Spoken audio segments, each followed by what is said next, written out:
रात 8 बजे दिल्ली में ईडी के ज्वाइंट डायरेक्टर कपिल राज को अचानक एक कॉल आता है, जिसके बाद वे अपने ऑफिस के लिए निकल पड़ते हैं और सभी ईडी मेंबर्स को तुरंत रांची पहुंचने का आदेश देते हैं। ईडी की 3 टीमें तुरंत दिल्ली से झारखंड की तरफ रवाना होने लगती हैं और रात 12 बजे तक सब रांची पहुंच जाते हैं।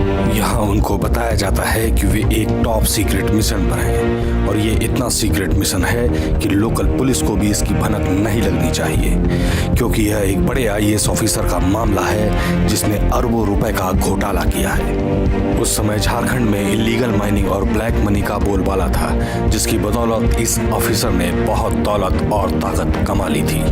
अब सवाल यह उठता है कि ऑफिसर कौन था जिसके लिए दिल्ली से रेड करने के लिए ईडी की 3 टीमें आई। साथ ही साथ लोकल और नेशनल मीडिया भी पीछे पीछे घूमता रहा। हम बात कर रहे हैं आईएएस पूजा सिंघल की। पूजा सिंघल का जन्म 7 जुलाई 1978 में उत्तराखंड के देहरादून में हुआ था।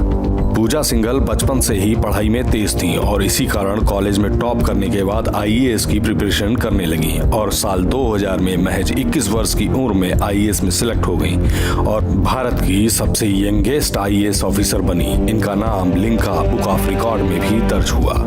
आईएएस में सिलेक्शन के बाद पूजा सिंघल को पहली पोस्टिंग झारखंड के हजारीबाग में एसडीओ के तौर पर मिली, जहां उन्होंने काफी शानदार काम किया और अपनी ईमानदार छवि बनाने में काफी हद तक सफल रही। एक बार एजुकेशन डिपार्टमेंट में एक घोटाले के बारे में पता चला, जिसमें सरकारी योजनाओं में आई बुक्स को कुछ लोग गैर कानूनी तरीके से बेच रहे थे। पूजा सिंघल ने इस पर तुरंत एक्शन लिया और अपनी टीम के साथ घोटालों की जगहों पर छापेमारी शुरू कर दी और इसमें शामिल कई लोगों को हवालात में डाल दिया, जिसके बाद पूजा सिंघल के प्रमोशन का दौर शुरू हो गया और एक दबंग आईएएस के तौर पर देखी जाने लगी। आईएएस पूजा सिंघल के काम को देखते हुए इन्हें Rajendra institute of medical science में डायरेक्टर बनाया गया। तो इन्होंने यहाँ पर फैसिलिटी को इम्प्रूव करने और मैनेजमेंट को सही करने में बड़ा रोल प्ले किया। गवर्नमेंट फंड से डिसेबल लोगों की मदद की, डॉक्टर और नर्सों को डिसिप्लिन में रहकर काम करने की हिदायत भी दी और महिला सशक्तिकरण पर भी काम किया। यहाँ तक कि अपनी विधवा माँ की दोबारा शादी करवाई। यहाँ तक सब कुछ ठीक चल रहा था, लेकिन समय बीतने के साथ इन पर करप्शन के आरोप भी लगने शुरू हो गए थे, वो भी करोड़ों के घोटालों के। इन पर सबसे पहला आरोप साल 2007 में उस समय लगा जब चतरा के डिप्टी कमिश्नर रहते हुए मनरेगा में 1 करोड़ 43 लाख रुपए का घोटाला मिला। इसके बाद 2008 में इनका ट्रांसफर खूंटी में हुआ और बतौर डिप्टी कमिश्नर ब्लैक मनी को छिपाने के लिए इन्होंने यह पैसा 2 एनजीओ को दे दिया, जबकि फाइल्स में ऐसा दिखा दिया कि यह पैसा आयुर्वेदिक औषधियों की खेती में लगाया गया, जबकि ऐसी कोई खेती हुई ही नहीं थी। साल 2009 से 10 तक इस घोटाले में लगभग 188 करोड़ की हेराफेरी हो चुकी थी। मनरेगा घोटाला तब सामने आया जब पूजा सिंघल की जगह पर दूसरे डिप्टी कमिश्नर ने इंजीनियर्स के द्वारा काम के हिसाब किताब के लिए एक इन्वेस्टिगेशन कमेटी बनाई।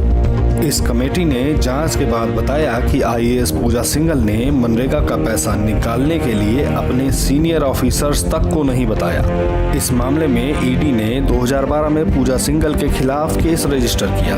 उस समय झारखंड के सीएम अर्जुन मुंडा थे, जिन्होंने एंटी करप्शन ब्यूरो को जांच के आदेश दिए, लेकिन सबूतों के अभाव में एंटी करप्शन ब्यूरो कुछ नहीं कर पाई। लेकिन झारखंड में पूजा सिंघल के पावर और रुतबे को देखते हुए ईडी ने उस पर नजर रखना शुरू कर दी और इन्वेस्टिगेशन एजेंसीज को तलाश थी एक अच्छे मौके की। इसके बाद आईएएस पूजा सिंघल का ट्रांसफर पलामू में किया गया, जहां उन्हें एक जंगल का डिप्टी कमिश्नर बनाया गया। उन्होंने वहां के सभी माइनिंग ऑफिसर्स को अपने अंडर में ले लिया और अपने सीए सुमन के जरिए कोयला और आयरन, बालू पत्थर, लाइमस्टोन की माइनिंग शुरू कर दी। इस माइनिंग से रिलेटेड कोई भी बात करने के लिए पूजा सिंघल अपने बावर्ची के सिम का इस्तेमाल करती थी, लेकिन वो कहते हैं ना कि हर शातिर की अपनी सीमा होती है। पूजा सिंघल उस समय पर गलती कर गई जब उन्होंने आदिवासियों के 33 एकड़ जमीन पर एक प्राइवेट कंपनी उषा मार्टिन को बिना सरकारी आदेश के माइनिंग करने की इजाजत दे दी, जिसका आदिवासियों ने बढ़ चढ़कर विरोध कर दिया। अब इस प्रदर्शन को देखते हुए वहां के डिविजनल ऑफिसर ने जांच के आदेश दे दिए और जांच के बाद आईएएस पूजा सिंघल को दोषी पाया गया, लेकिन इसके बावजूद आईएएस पूजा सिंघल पर कोई कार्यवाही नहीं हुई। इसके बाद 2019 में झारखंड के सीएम हेमंत सोरेन बने और आईएएस पूजा सिंघल पर तमाम आरोप के बाद भी 2020 में इन्हें माइंस एंड इंडस्ट्री डिपार्टमेंट का सेक्रेटरी बनाया गया। लेकिन याद रहे कि ईडी अभी भी पूजा सिंघल पर नजर बनाए रखी थी, जो बड़े गुप्त तरीके से सारे सबूतों को इकट्ठा कर रही थी और उसकी इन्वेस्टिगेशन जारी थी। इसी इन्वेस्टिगेशन के दौरान 2020 में ईडी ने रोड कंस्ट्रक्शन में यूज हुए घटिया माल के लिए एक जूनियर इंजीनियर राम विनोद सिन्हा को गिरफ्तार किया। इस इंजीनियर के पास उसकी आय से 669% ज्यादा संपत्ति मिली और जब ईडी ने और गहराई से जांच की तो पता चला कि घोटाले का 5% कमीशन इंजीनियर डिपार्टमेंट को और 15% कमीशन डीसी ऑफिस में जाता था। जब रिकॉर्ड निकाला तो उस समय की डीसी और कोई नहीं, आईएएस पूजा सिंघल थी। अब ईडी को पूजा सिंघल के खिलाफ पुख्ता सबूत मिल जाते हैं, लेकिन ईडी अभी इंतजार करती है।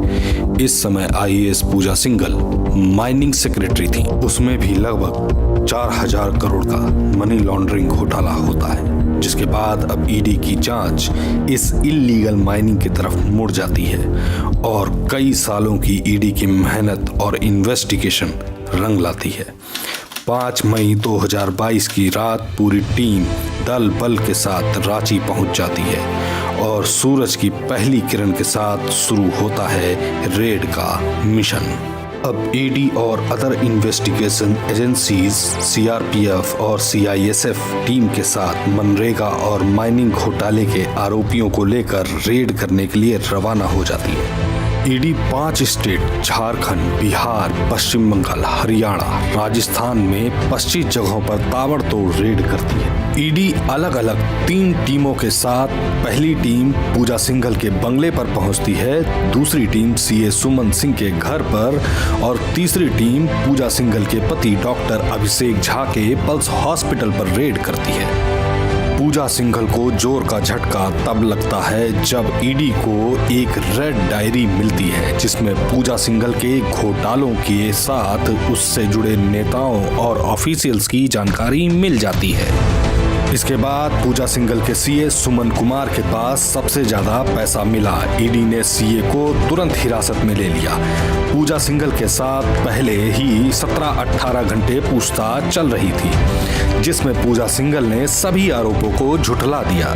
जिसके बाद ईडी ने पूजा के पति अभिषेक झा का हॉस्पिटल, डायग्नोस्टिक सेंटर, 2 प्लाट को सील कर दिया, जिसकी कीमत लगभग 82 करोड़ बताई जाती है। उधर सीए सुमन के रांची के आवास पर रेड करने पर करीब 19 करोड़ 31 लाख रुपए नगद और 150 करोड़ से ज्यादा अलग अलग सेक्टर में इन्वेस्टमेंट के डॉक्यूमेंट मिलते हैं। इसके बाद ईडी ने 8 मई को पूजा सिंघल को फिर से पूछताछ का सम्मन किया और लगातार 3 दिनों में घंटों तक पूछताछ की, जिसके बाद 12 मई को आईएएस पूजा सिंघल को गिरफ्तार कर लिया गया और गुनाह साबित होने के बाद झारखंड सरकार ने पूजा सिंघल को सेक्रेटरी ऑफ माइनिंग के पद से हटा दिया। गुनाह साबित होने के बाद ईडी ने उन्हें जेल भेज दिया, जिसके बाद जमानत प्रार्थना पत्र कोर्ट में पहुंचता है, जो माननीय न्यायालय द्वारा यह कहकर खारिज कर दिया जाता है कि आईएएस पूजा सिंघल पर लगाए गए आरोप के पर्याप्त सबूत हैं, इसके कारण इन्हें जमानत नहीं दी जा सकती। जिसके बाद इतने समय में जो दौलत और रुतबा पूजा सिंघल ने बनाया सब धराशाही हो गया। तो मित्रों, इसीलिए कहा जाता है कि लालच एक बुरी बला है जिसे सबको बच के रहना चाहिए, क्योंकि जल्द से जल्द पैसा कमाना और अमीर बनना सब कोई चाहता है, लेकिन इसके काफी बड़े दुष्परिणाम हो सकते हैं। मित्रों, ये स्टोरी अगर आपको अच्छी लगी तो कृपया चैनल को सब्सक्राइब करना न भूलें।